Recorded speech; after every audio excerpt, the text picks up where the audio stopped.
warahmatullahi wabarakatuh. Waalaikumsalam warahmatullahi wabarakatuh. Selamat siang Ibu Gimana? Apa kabarnya Bu hari ini Bu? Alhamdulillah sehat. Alhamdulillah sehat Bu. Saya selaku calon guru penggerak Ibu kabarnya, terima kasih hari ini Tuan Ibu Gimana selaku kepala sekolah saya wawancarai mengenai etika ataupun pramula tentang kasus yang pernah terjadi di sekolah. Bu, sebelum saya bertanya Bu, saya ingin tanya dulu, Ibu jadi guru sudah berapa lama, terus Ibu jadi sekolah? Pengalaman Ibu selama jadi guru ataupun jadi sekolah? Saya menjadi guru selama 17 tahun. Selama 17 tahun ini? Kalau kepala sekolah bisa 5 tahun. 5 tahun. 17 tahun, Pak sekolah 5 tahun.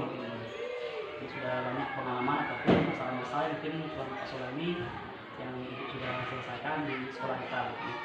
Nah untuk itu Bu, kira-kira selama ini misalnya masalah apa saja yang pernah mengidentifikasi atau kasus-kasus yang merupakan dirinya kita yang pernah terjadi di SD kita? Yang pertama di SD kita ini itu karena ada kelas 3 itu tidak bisa membaca. Namun orang tua dari anak meminta tolong agar anak itu bisa dinaikkan ke kelas lanjutan. Dari hasil pertemuan saya dengan wali murid, kebetulan anak tersebut sekolahnya kecil, patuh, baik. Itu dari kendala kita, dia minta anak bermain. Namun karena kita mengambil kebijakan, anak tersebut bisa ya nanti setelah cuma masalahnya dia bisa membaca karena adanya rajin dan buruk misalkan punya akhlak yang baik, etikanya baik, berdasarkan musyawarah gitu ya. Iya, nanti orang tuanya meminta kalau anak itu tidak naik, nanti anaknya tidak mau lagi sekolah. Malu Iya, kawan-kawannya baik, sudah tuh naik juga sudah berkali-kali. Terima kasih Bu ya untuk yang pertanyaan-pertanyaan Bu. Nah, selama ini bagaimana Ibu menjalankan atau pengambilan siswa itu untuk kasus-kasus yang kita tadi itu harus intinya bersama-sama benar-benar mengandung nilai kebaikan.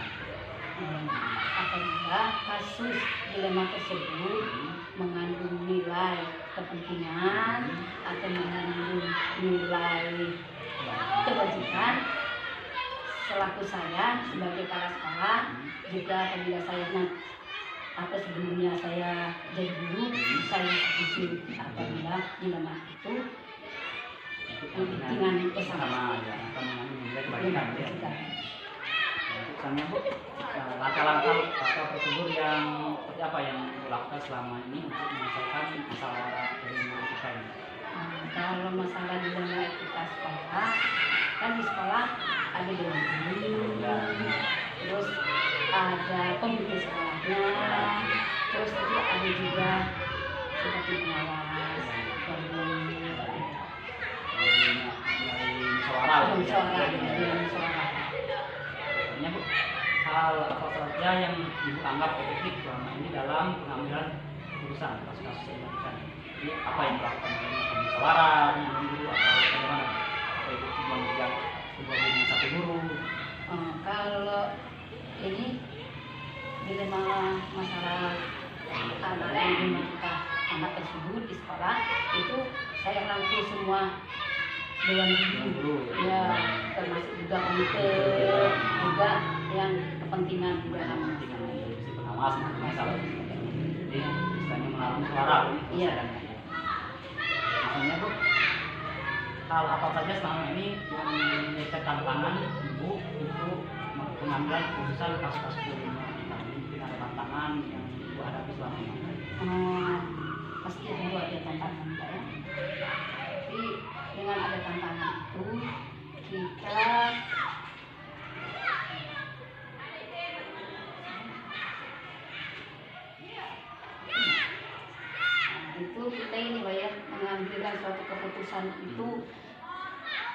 dengan pertimbangan yang baik Baik, ya. ya. Kita kita ajak juga dengan dulu kan komitenya Pak. Mungkin ini yang kami keenam ya. Apakah ibu memiliki sebuah tata cara atau jadwal tertentu untuk misalnya mengadakan rapat, ibu membuat jadwal tertentu dengan guru itu, apakah ibu mempunyai jadwal tertentu atau ibu secara spontan saja misalnya? Kalau tentu pasti kita ada jadwal karena kita mau apa itu ada rapat gitu ya atau musyawarah, pasti kita juga bicara mungkin ada dengan yang lain, ada kepentingan yang lain dan sebagainya, juga komitenya, adanya komite kita undang atau kita undang juga pengawas atau komitenya, seperti itu Pak. Kita menggunakan jadwal. Intinya kita buat undangan ya, resmi untuk pengawas supaya makan semuanya bisa hadir. Nah, untuk yang misalnya Bu yang ketujuh ini, adakah seorang guru atau faktor-faktor yang selama ini mempermudah ibu untuk mengamalkan, mungkin ada panutan serta guru yang ibu anggap bisa diajak pemikiran ya? Itu ada Pak, dengan di sini di Istiqah Barna ini seandainya kami ada kasus masalah itu etika tadi, kami aku semua gurunya yang saya percaya itu ada di sekolah yang memberi solusi gitu. Ini Bu sebagainya saya tampung akan dimulahkan bersuara Sama di rapat ini mungkin pertanyaan terakhir ya. Dari semua hal yang kita sampai tadi atau bersama ini, kira-kira pembelajaran apa Bu yang bisa kita ambil dari keputusan di Amerika yang pernah ibu lakukan? Keputusan ya, kalau menurut saya tidak bisa memutuskan dengan aku sendiri. Kita bersama-sama memutuskan, memang saya belajar lagi agar keputusan itu dapat disetujui baik dengan guru, baik komite sekolah, baik itu pengawas dan pengurus. Itu Pak yang bisa. Jadi kalau keputusan itu sudah kita maksimalkan bersama, nah jadi suara yang terbanyak itulah yang kita ambil. Jadi keputusan itu berjalan dengan baik. Kebaikan yang kita ambil dalam suatu norma etika. Jadi misalnya kasus etika ini, selain itu kita mengambil suara, hasil suara itulah yang kita sepakati bersama. Iya, itulah yang jadi keputusan yang terbaik. Ibu, terima kasih Bu atas jawaban Ibu atas pertanyaan saya mengenai etika yang ada di sekolah kita selama ini. Jadi saya ucapkan terima kasih banyak atas apa yang diberikan. Dan kita doakan semoga Ibu selalu sehat dan bisa memimpin sekolah kita dengan baik. Dan kedepannya sekolah kita lebih maju lagi. Terima kasih Bu. Assalamualaikum warahmatullahi wabarakatuh.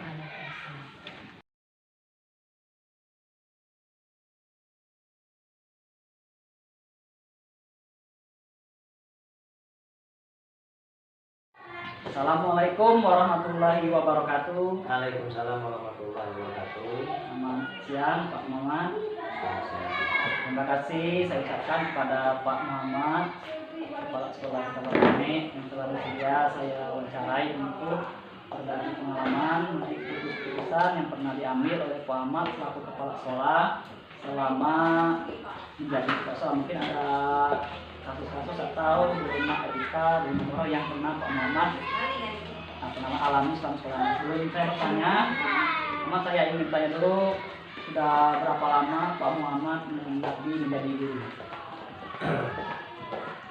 Saya mulai diangkat menjadi guru pada tahun 1992. Itu mulai tugasnya bulan November tanggal 25 2019 ya. Mulai bertugas di Kecamatan Rawasulu di SD Lubuk Mas. Ya, selama lebih kurang 5 tahun. 5 tahun, kemudian pada tahun 2007 diangkat jadi kepala sekolah di sana, tetap di Lubuk Mas sampai tahun 2014. tahun 2012 itu pindah ke Kecamatan Selangit. Langit. Oh iya. Itu jadi guru biasa di SD Taman Nah, lebih kurang sekitar 2 tahun. 2 tahun. Iya. Kemudian itu diangkat lagi menjadi kepala sekolah di SD 2 Lubungin, lebih kurang 2 tahun 3 bulan. Kemudian terakhir pindah lagi ke SD Kabar Mane pada tahun 2019. Sekarang. Sekarang. SD Laman ini SD yang terakhir sekarang. Iya. Jadi sudah lama sekali Pak Ahmad jadi guru dan juga di Sholawati. Pengalaman Pak Ahmad sudah banyak sekali Pak Ahmad. Sudah hampir 30 tahun berarti Pak Iya, Ahmad ya. kurang ya. Iya. Nah, dalam pengalaman Pak Ahmad jadi kepala sekolah banyak hal-hal yang Pak Ahmad temui, misalnya menyelesaikan kasus-kasus di sekolah. Yang saya tanyakan ini Pak Ahmad selama ini bagaimana Pak Ahmad mengidentifikasi kasus-kasus yang dilema etika atau bujukan moral yang ada di sekolah. Apa kira-kira Pak Ahmad kalau boleh cerita? Kasus-kasus pernah kami alami ya.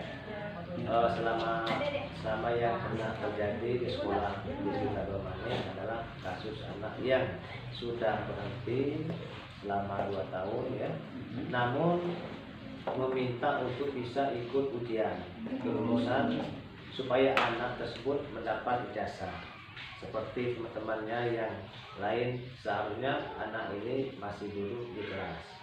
Oh, maksudnya kan anak itu berhenti di kelas 4, 2 tahun ya. Kawan-kawannya sudah kelas 6.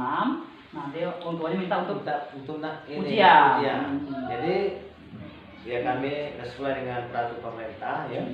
Karena apabila sudah berhenti, apalagi berhenti di kelas 4 ya, kecuali kalau berhenti di kelas 6 pas ujian gitu kan kita bisa bagaimana caranya bisa kita ke dinas kan. Ya. Tersebut sampai ini dia udah 12 tahun mungkin bisa untuk ikut. Intinya anak ini tidak bisa dia terima atau ya. tidak bisa ikut ujian. Ya. Jadi harus kelar kelas 4 dulu. Ya. Teman-teman untuk tanya-tanya Pak Ahmad. Ya. Selama ini bagaimana Pak Muhammad mengambil keputusan di sekolah, terutama untuk kasus-kasus di mana ada dua kepentingan yang sama benar atau sama-sama mengandung nilai kebajikan. Selama ini sebagaimana ya ada beberapa kasus yang sama-sama mengandung dua kepentingan atau sama-sama mengandung nilai kebajikan. Saya setuju, namun untuk kasus yang tadi saya tolak atau saya tidak setuju. Kasus yang kalau yang lain itu masih bisa ditoleransi semuanya, tapi yang kasus di atas tadi tidak bisa ya, karena sudah berhenti 2 tahun tadi. Nah, untuk tanya Pak Ahmad, langkah-langkah atau prosedur apa yang Pak Ahmad sudah lakukan selama ini di sekolah Pak Ahmad tentang kasus-kasus yang Pak Muhammad hadapi? Tentang kasus yang kami hadapi itu, kalau ada kasus yang menyangkut nilai-nilai kebijakan, saya mengadakan musyawarah dengan seluruh dewan guru, komite sekolah dan pemangku kepentingan. Kalau ada masalah kita musyawarahkan dengan guru, dengan komite ataupun dengan kepentingan pengawas, atau pihak-pihak pendidikan. Nah, selanjutnya Pak Ahmad, ada hal-hal apa yang selama ini Pak Ahmad dianggap efektif dalam pengambil keputusan pada kasus-kasus yang dilema etika? Kalau kami dalam untuk mengambil keputusan, ya hasil musyawarah tadi, karena saya menganggap hasil musyawarah adalah keputusan yang terbaik dari keputusan yang baik. Berarti memang kalau musyawarah itu mufakat, artinya kita harus mematuhi semua musyawarah itu, keputusan terbaik dari yang baik.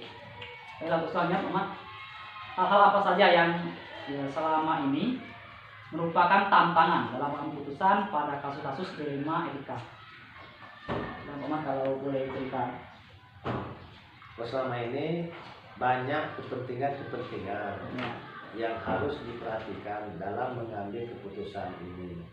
Sebab dalam keputusan ini kan kita kena ada musyawarah tadi. Kita tidak bisa untuk mengambil keputusan itu perorangan. Keputusan selaku kepala sekolah ya, misalnya harus kita kompromi dengan guru tadi, komite dengan kepentingan tadi.